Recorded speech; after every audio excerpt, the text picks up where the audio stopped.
Hello students, again welcome back to our YouTube channel HR chemistry and research partner. Students, last video में हमने बात की थी atomic term या हम बोल सकते हैं स्पेक्ट्रोस्कोपिक टर्म और टर्म सिंबल की। हमने टू टाइप के इलेक्ट्रॉनिक कॉन्फ़िगरेशन की बात की थी, जिन्हें हमने बोला था इक्विवेलेंट सिस्टम और नॉन इक्विवेलेंट सिस्टम। ये इक्विवेलेंट या नॉन इक्विवेलेंट हमने एल वैल्यू के बेस पे बोला था। इन इलेक्ट्रॉनिक कॉन्फ़िगरेशन से मिलने वाले हमारे जितने भी टोटल पॉसिबल टर्म या टर्म सिंबल थे, हमने उससे डिस्कस किया था। हमने एक नॉन इक्विवेलेंट सिस्टम के एग्जाम्पल को लिया जिसमें हमने बात की थी S1P1 की।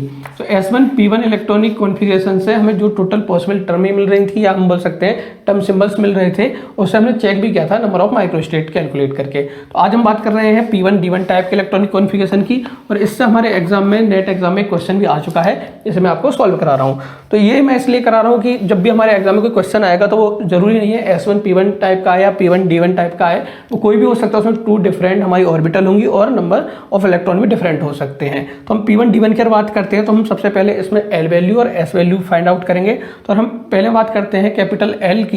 तो कैपिटल L फाइंड आउट करने के लिए हमें पता है कि हमें L1 प्लस L2 से L1 माइनस L2 की वैल्यू फाइंड आउट करनी होगी। तो अगर हम देखें P1 की बात करें तो यहाँ से L1 की जो वैल्यू मिलेगी हमें 1 मिलेगी, और D1 की अगर हम बात करते हैं तो हमें L2 की वैल्यू मिलेगी 2 मिलेगी। तो अगर यहाँ से हम कैपिटल L की बात करें तो हमें 1 प्लस 2 1 माइनस 2 की बात कर रहे हैं। तो यहाँ से L जो मिलेगा हमें 3 2, और आपको पता है ये बॉन्ड में है तो यहाँ से हमें 1 मिलेगा, और टोटल बात करते हैं हम तो हमें 3 2 1 मिलेगा। तो हम कैपिटल L की अगर बात करते हैं तो हमें कैपिटल L मिला है वो 3 2 और 1 मिला है। कैपिटल S की हम बात कर लेते हैं। तो कैपिटल S की बात करें तो S1 plus S2 to S1 minus S2 होगा। हमें पता है हमारी जो दो इलेक्ट्रॉन है, एक P1 में है और एक D1 में है, तो हमारे दोनों ही इलेक्ट्रॉन जो है उनकी जो स्पिन है वो हमारी S1 भी हाफ है और S2 जो है वो भी हमारी प्लस हाफ है। तो ऐसा हम कैपिटल S निकालेंगे तो हमारा हो जाएगा प्लस हाफ 2 हाफ माइनस 1/2। यहाँ से जो S वैल्यू मिलेगी वो मिलेगी आपको 1 2 0, और 1 से 0 के बीच में आपकी कोई नंबर और नहीं होता है, तो हमारी टोटल जो हमारी S वैल्यू होंगी वो 0,1 होंगी। तो हम जो L और S है हमने वो कैलकुलेट कर ली है, और इससे मैं आगे बनाने के लिए इसे रफ कर देता हूँ। तो हमें जो L वैल्यू है और S वैल्यू हमें फाइंड आउट हो गई है। यहाँ से हम स्पिन मल्टीप्लिसिटी भी निकाल सकते हैं। तो हमारे P1 D1 के केस में जो L वैल्यू मिली है वो हमें मिली है 3 2 1, और जो हमारी S वैल्यू मिली है वो मिली है हमें 0 और 1। तो हम बात कर लेते हैं यहाँ से P1 D1 केस की हमने बात की थी, और यहाँ से हम देखते हैं तो L वैल्यू जो मिली है हमें वो मिली है 1 2 3। यहाँ से हम बात करेंगे हमें कौन सी टर्म मिलेंगे, तो यहाँ से अगर 1 की बात करते हैं तो हमें P मिलेगा सिंबल, अगर हम बात करते हैं 2 की तो हमें D मिलेगा, और 3 की बात करते हैं तो F, और S की बात अगर हम करते हैं तो S हमें 0,1 मिली है। इससे हम आगे की बात करते हैं, और इसे मैं अब रफ किए देता हूँ। तो अगर यहाँ से अगर हम आगे देखें तो हमें जो S वैल्यू मिली है 2, तो मैं मेंशन कर देता हूँ। एक हमें S वैल्यू मिली है 0, एक मिली है 1, और हमें पता है हमें ग्राउंड स्टेट टर्म आगे फाइंड आउट करनी है, तो हमें पता है जिसके लिए स्पिन मल्टीप्लिसिटी की जो वैल्यू होती है अगर हमारी हाईएस्ट होगी वो हमारी ग्राउंड स्टेट टर्म होगी। मतलब अगर हम बात करें S की वैल्यू पर 0 लेंगे कैपिटल S की, और एक बार 1 लेंगे, तो जो S की वैल्यू 1 लेकर हमें स्पिन मल्टीप्लिसिटी आएगी वो ज़्यादा होगी। मतलब जो S = 1 अगर लेंगे तो वो हमारी ग्राउंड स्टेट टर्म बनेगी। तो अगर S बराबर 0 लेंगे तो हमारी जो स्पिन मल्टीप्लिसिटी आएगी, मैं लिख देता हूँ 2S प्लस 1 की जो वैल्यू आएगी वो आपकी 1 आएगी। अगर आप लेते हैं S = 1 लेकर चलेंगे तो आपको जो 2S प्लस 1 की वैल्यू जो आएगी वो आपकी 3 आएगी। यहाँ से हम बात करते हैं टर्म की, तो हमें जो मिली थी PDF, तो PDF में भी आपको पता होगा कि हमें जो 3 टर्म मिलेंगी यहाँ से, तो उसमें हम देख लेते हैं कि हमारी लोएस्ट टर्म कौन सी होगी और हाईएस्ट टर्म कौन सी होगी। तो यहाँ से हमें जो 3 टर्म मिल रही हैं, तो हमारे L वैल्यू जिसकी ज़्यादा होगी वो हमारी ग्राउंड स्टेट टर्म बनेगी। तो हम यहाँ से देखते हैं कि हमारी हाईएस्ट वैल्यू जो है वो 3 है, और 3 के लिए टर्म आती है F है। तो यहाँ पर आपकी F वैल्यू आएगी, यहाँ पर आपका D आएगा, और यहाँ आपका P आएगा। स्पिन मल्टीप्लिसिटी हम फाइंड आउट कर चुके हैं, वो हमारी 3 है। अब बात करते हैं हम S = 0 के लिए, तो यहाँ से भी हमारा F आएगा, यहाँ से D और यहाँ P आएगा। इन तीनों की जो हमारी स्पिन मल्टीप्लिसिटी होगी वो 1 होगी। तो हम बात करते हैं कि P1 और D1 जो हमारा केस था, P1 D1 का जो हमारा अरेंजमेंट था, इसके हम टोटल पॉसिबल टर्म की बात करें। टर्म का मतलब आप समझते ही होंगे अब 2S प्लस 1, और जो हमारा L था ये हम टर्म बोलते थे। और टर्म की बात करें तो पॉसिबल टर्म होंगी वो ये होंगे। और आपके एग्जाम में क्वेश्चन आता है P1 D1 का केस है और आपको फाइंड आउट करना है टोटल पॉसिबल टर्म, तो आपकी टोटल पॉसिबल टर्म है वो आपकी 6 है।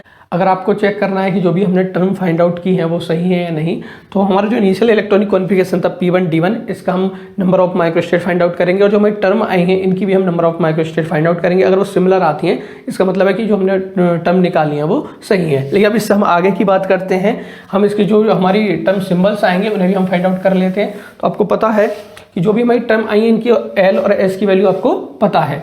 तो बात करता हूँ, अगर जो हमारा सिंगलेट P है इसकी क्या टर्म सिंबल होगी, तो इसके लिए आपको पता है कि S की वैल्यू जो है वो 0 है और 2S प्लस 1 की वैल्यू जो आपकी 1 है।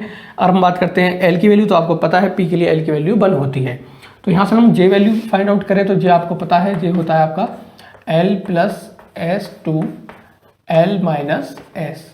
तो यहाँ आपको पता है कि S की वैल्यू हमारी पहले से ही 0 है, तो जो भी वैल्यू होगी हमारी, अगर हम देखते हैं L हमारा 1 है, 1 प्लस 0 टू 1 माइनस 0।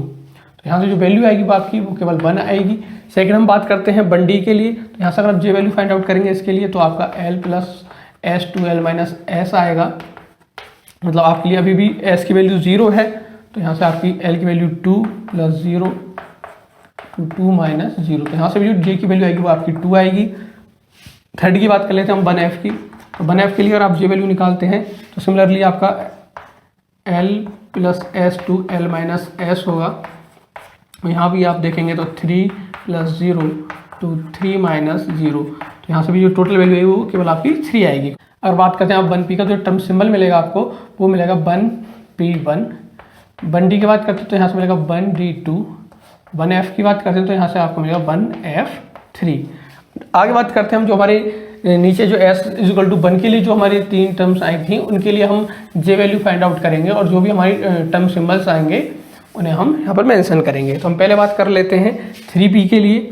अगर 3P की हम बात करते हैं तो आपको पता है L की वैल्यू इसके लिए 1 है और S की बात करें तो आपका 1 है। तो यहाँ से हम J वैल्यू फाइंड आउट करेंगे तो L plus S to L minus S आएगा और J वैल्यू होगी आपकी 1 प्लस 1 टू 1 माइनस 1। मतलब आपका यहाँ से आएगा 2, यहाँ से आएगा आपका 0। तो 2 से 0 की अगर बात करते हैं तो आपका आएगा 2 1 0। तो इसकी आपको 3 टर्म्स मिलेंगी, मैं आगे लिख देता हूँ।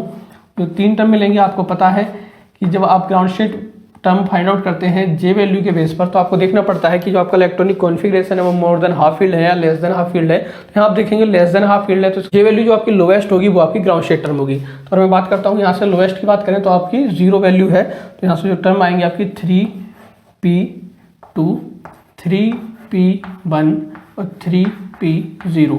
तो जो 3P आपकी टर्म थी उसके टर्म सिंबल आए हैं वो 3P2, 3P1 और 3P0 आएंगे। नेक्स्ट हम बात करते हैं 3D की। तो 3D से अगर हम J वैल्यू फाइंड आउट करें तो आपको पता है L plus S to L minus S की बात करेंगे और L इसके लिए जो हमारा है D के लिए है वो 2 है। तो 2 प्लस 1 टू 2 माइनस 1। तो यहाँ से आप देखेंगे तो आपको मिलेगा 3 2 1 और J की वैल्यू आपको 3 2 1, क्योंकि 1 और 3 के बीच में आपका 2 है तो इसलिए 3 2 1 मिलेगा। तो इसकी जो वैल्यू आएंगी उन्हें मैं आगे मेंशन कर देता हूँ, डिफ्रेंशिएट कर सकें, इसलिए मैं थोड़ा और भी आगे ड्रॉ करता हूँ इसे, जिससे आपको क्लियर दिखाई दे कि हम किस टर्म की बात कर रहे हैं। और यहाँ से 3 टर्म आएंगे आपकी, टर्म सिंबल आएंगे आपके, वो होंगे आपके जैसे भी हमने फाइंड आउट की थी 3 2 1। तो यहाँ से आप देखेंगे तो 3D आपका पता है कि J वैल्यू जो होगी आपकी लोएस्ट वाली होगी, तो 1 2 3 होगा।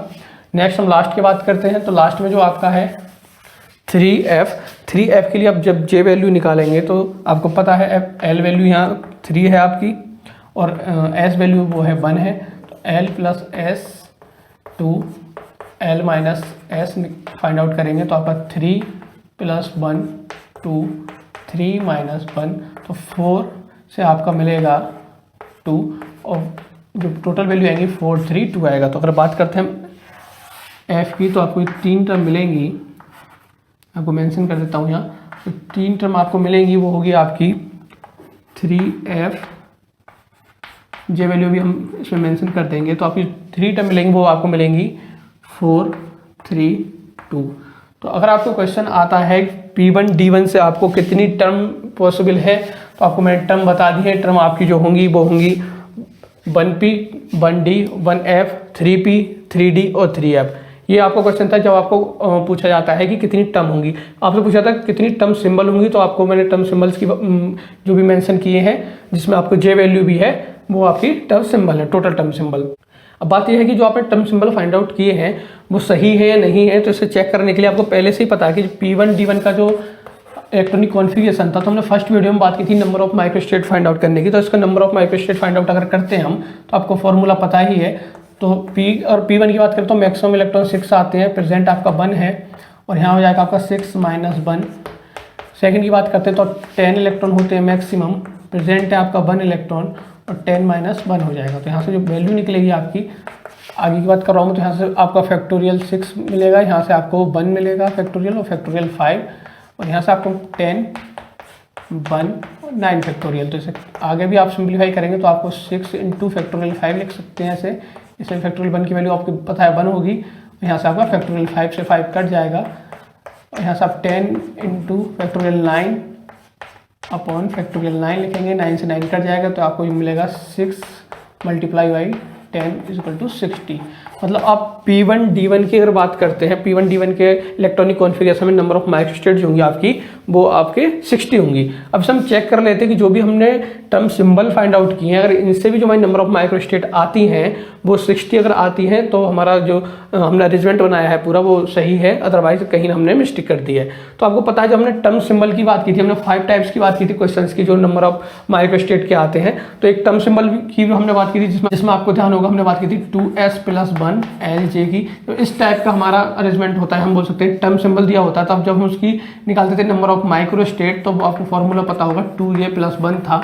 तो 2j + 1 फॉर्मूला लगा के हम यहाँ से number of microstate find out कर सकते हैं। तो मैं बात कर रहा हूँ पहले की, तो आप यहाँ से अगर फाइंड आउट करें, जे वैल्यू आपकी 1 है, तो यहाँ से मैं 2j + मैं फॉर्मूला ऊपर लिख देता हूँ, 2j + 1 हमें अप्लाई करना है जितनी भी हमारी टर्म सिंबल है उसमें।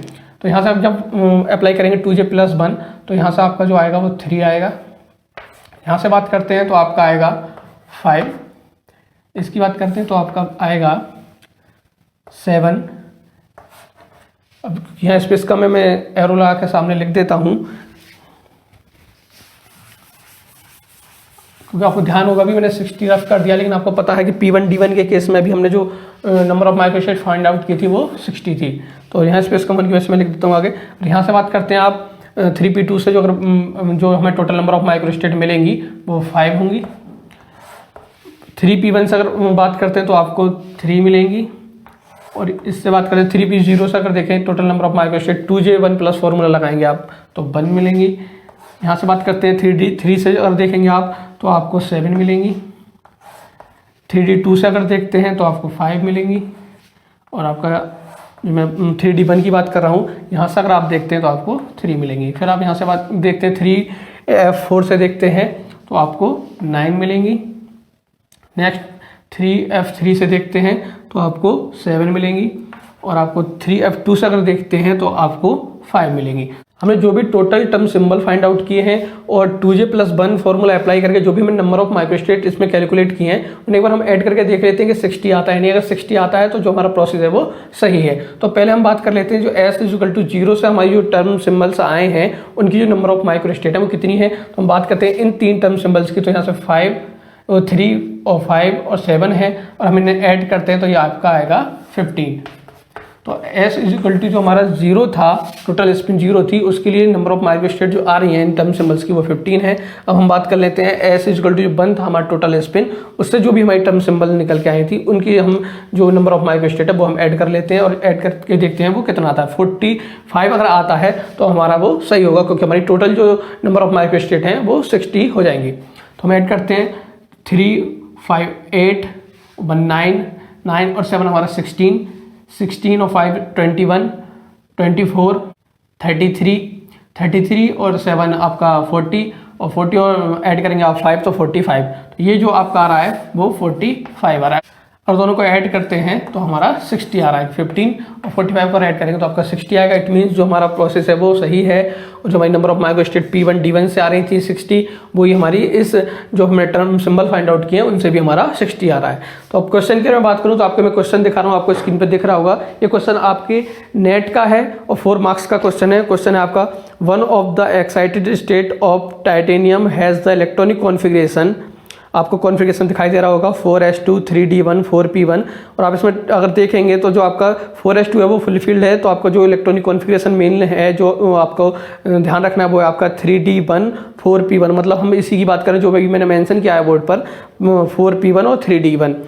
The number of microstate with zero total spin S for this configuration is, और ऑप्शन आपको दिख रहे हैं 9 15 27 60। और आप क्वेश्चन को अच्छे से नहीं पढ़ेंगे तो आप केवल इसमें देखेंगे 3d1 और 4p1 आप देखेंगे, और यहाँ से जो आप number of microstate find out करेंगे वो आपका 60 आएगा, क्योंकि अभी हम फाइंड आउट कर चुके हैं। और आप ऑप्शन में देखेंगे तो 60 आंसर है और आप लगा देंगे, लेकिन 60 आंसर गलत। अगर क्वेश्चन आप ध्यान से पढ़ते हैं तो क्वेश्चन में लिखा है the number of microstate with zero total spin S for this configuration. मतलब क्वेश्चन में पूछा है कि जो आपकी टोटल स्पिन एस है उसके रेस्पेक्टिव में जो भी नंबर ऑफ माइक्रोस्टेट आ रही है टोटल, वो आपको बताना है।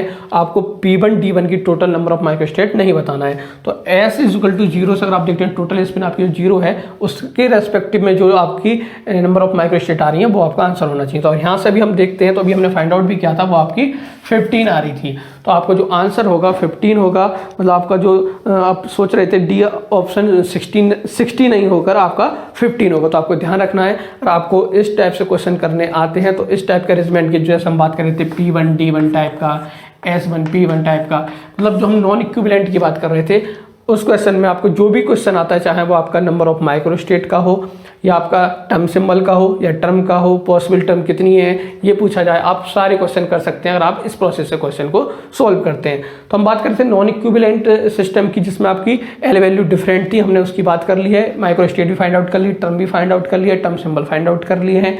हम बात करते हैं इक्विवेलेंट सिस्टम की। इक्विवेलेंट की मैं बात करूँ तो सपोज जैसा एग्जाम्पल आएगा आपके यहाँ, क्वेश्चन आएगा P1 का या P2 का, P3 हो सकता है, मतलब बोल सकता हूँ P1 से लेके P6 का क्वेश्चन आएगा। अगर p ऑर्बिटल की बात करेंगे, d ऑर्बिटल की बात करेंगे तो D1 से लेके D10 तक का आएगा। तो यहाँ अगर हम देख रहे थे कि आपको हो सकता है SP हो सकता है, SD हो सकता है, PD हो सकता है, SP हो सकता है, कुछ भी कॉन्फ़िगरेशन हो सकता था जब हम बात करते हैं नॉन इक्विवेलेंट की, जब S की वैल्यू डिफरेंट थी। जब S की वैल्यू आपकी सेम होगी, मतलब या तो P1 से P6 की होगी या D1 से D10 की होगी, F1 से F14 की होगी। तो अगर हम इसकी टोटल टर्म या बोल सकते हैं पॉसिबल टर्म फाइंड आउट कर लें और P2 की, तो जो एक बार में हम फाइंड आउट करेंगे वही रहेंगी। P3 की हम जो टर्म टोटल पॉसिबल टर्म है और फाइंड आउट कर लें तो वही रहेंगे, चेंज नहीं होंगे। कोई क्वेश्चन में आपसे P3 या P4 का पूछा जाएगा तो हम बार बार कैलकुलेट ना करके हम P1 की अलग फाइंड आउट करें, P6 की अलग फाइंड आउट करें तो एक लेंथी प्रोसेस हो जाएगा और आपको एग्जाम में क्वेश्चन जो करना है वो बहुत कम टाइम में करना है। तो ऐसा नहीं, अगर आपको क्वेश्चन आता है कि P6 इलेक्ट्रॉनिक कॉन्फ़िगरेशन के लिए टोटल पॉसिबल टर्म कितनी है तो आप उसे कैलकुलेट नहीं करेंगे, क्योंकि आपको अगर एक बार में पता है कि P6 की ये टर्म होती है पॉसिबल टर्म, तो आप क्वेश्चन को कर सकते हैं। तो हम बात कर लेते हैं, हम पहले P ऑर्बिटल की बात कर लेते हैं। P1 से P6 में कितनी टोटल पॉसिबल टर्म होती है D1 से D10 की। तो मैं आपको कैलकुलेट करके नहीं बता रहा हूँ क्योंकि लेंदी प्रोसेस है, केवल मैं आपको डायरेक्ट बता देता हूँ कि P1 से P6 में जितने भी इलेक्ट्रॉनिक कॉन्फ़िगरेशन की बात करें, चाहे P2 हो P4 हो, इसमें कौन सी पॉसिबल टर्म होती हैं, कौन से टर्म सिंबल होते हैं वो भी आप कैलकुलेट कर लेंगे। नंबर ऑफ माइक्रोस्टेट से आप चेक भी कर सकते हैं। ऐसे ही मैं आपको D1 से D10 तक का बताता हूँ। तो पहले मैं आपको बता रहा हूँ P1 से P6 के इलेक्ट्रॉनिक कॉन्फ़िगरेशन में कितनी टोटल पॉसिबल टर्म होती हैं। बोर्ड के राइट साइड में आपको एक टेबल दिखा रहा हूँ। टेबल के फर्स्ट कॉलम में मैंने लिखा है PN इलेक्ट्रॉनिक कॉन्फ़िगरेशन, सेकंड में लिखा है नंबर ऑफ माइक्रोस्टेट, थर्ड में लिखा है मैंने आपको, या लास्ट में लिखा है पॉसिबल टर्म। तो आपको मैं पहले बता चुका हूँ फर्स्ट वीडियो में कि अगर हमारा Pn और P6 माइनस N टाइप का इलेक्ट्रॉनिक कॉन्फ़िगरेशन है, मतलब एक कॉम्बिनेशन है, उसकी नंबर ऑफ माइक्रोस्टेट है वो सेम रहेंगी। मतलब जो P2 टाइप का इलेक्ट्रॉनिक कॉन्फ़िगरेशन है उसकी जो नंबर ऑफ माइक्रोस्टेट आएगी मतलब 15, और P4 की भी अगर बात करें तो नंबर ऑफ माइक्रोस्टेट 15 आएगी। लेकिन अच्छी बात यह है कि पॉसिबल टर्म की अगर हम बात करें तो अगर ये सेम कॉम्बिनेशन अगर हमारा पॉसिबल टर्म में देखते हैं तो पॉसिबल टर्म भी हमारी सेम आती है। मतलब ये कि जो पॉसिबल टर्म हमारी P1 टाइप के इलेक्ट्रॉनिक कॉन्फ़िगरेशन की होगी सिमिलर हमारी P5 के लिए भी होगी। और अगर आप इस टेबल को याद कर लेते हैं तो काफ़ी आपको सिंपल भी हो जाएगा। अगर आपको लगता है कि आप कभी इस टेबल में कोई भी टर्म अगर भूल गए हैं या मिस कर रहे हैं तो आप इसे चेक भी कर सकते हैं। सपोज जैसे मैं बात करता हूँ आपसे कि जो मैंने 2P टर्म बताई है कि अगर मैं बात करूँ P1 या P5 की इलेक्ट्रॉनिक कॉन्फ़िगरेशन की टोटल पॉसिबल टर्म कितनी होती हैं, तो मैंने लिखा है 2P, केवल 2P टर्म होती है।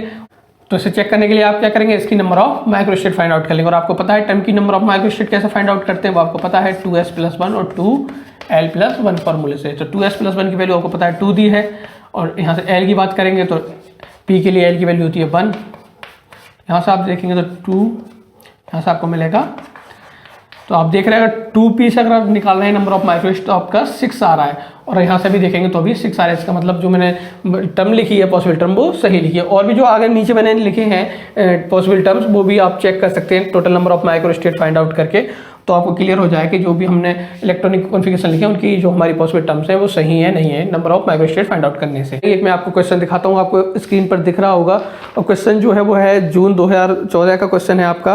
क्वेश्चन है the term symbol that is not allowed for NP2 configuration is, और ऑप्शन है आपका 1D है, 3P है, 1S है और 3D है। तो जैसे ही आपने देखा कि आपका P2 टाइप का इलेक्ट्रॉनिक कॉन्फ़िगरेशन है, तो आप इस टेबल में देखेंगे तो P2 टाइप के इलेक्ट्रॉनिक कॉन्फ़िगरेशन में आपके जो पॉसिबल टर्म है वो 1D है, 3P है और 1S है, जो आप मैं टेबल में दिखा रहा हूँ। इन क्वेश्चन में आप देखेंगे तो ए ऑप्शन है आपका 1D, लेकिन 1D आपकी पॉसिबल होती है, बी ऑप्शन आपका 3P वो भी आपकी पॉसिबल होती है, सी ऑप्शन आपका 1S वो भी पॉसिबल है, लेकिन फोर्थ ऑप्शन जो आपका 3D, और 3D अगर बात करते हैं आप P2 के केस में तो पॉसिबल नहीं है। तो आप अगर टेबल याद है तो इस क्वेश्चन को आसानी से कर सकते हैं। P1 से P6 तक के इलेक्ट्रॉनिक कॉन्फ़िगरेशन के लिए मैंने आपको एक टेबल बता दी है जिसमें आपको number of microstate possible term मिल जाएंगी। इसे आप याद कर लेंगे तो इससे रिलेटेड जो भी क्वेश्चन आएंगे अपने आसानी से कर सकते हैं। ऐसे सिमिलर एक मैं टेबल आपको और बता रहा हूँ जो D1 से D10 तक के इलेक्ट्रॉनिक कॉन्फ़िगरेशन के लिए होगी, उसमें आपको मैं नंबर ऑफ माइक्रोस्टेट और पॉसिबल टर्म भी बताऊंगा। उसकी पॉसिबल टर्म आप चेक भी कर सकते हैं, जैसे ही मैंने बताया किसी भी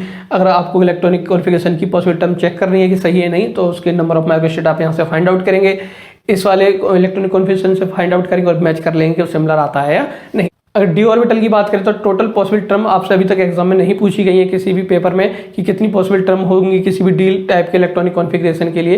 पी टाइप की जो पूछी थी मैंने आपको अभी लास्ट में क्वेश्चन करा दिया है। नेक्स्ट वीडियो में हम बात करेंगे ग्राउंड स्टेट टर्म की, ग्राउंड स्टेट टर्म किसी भी गिवन इलेक्ट्रॉनिक कॉन्फ़िगरेशन से हम कैसे कैलकुलेट करेंगे, कितने टाइप के क्वेश्चन हैं आपके जो एग्जाम में प्रीवियस में आए हैं, चाहे वो नेट हो या गेट हो।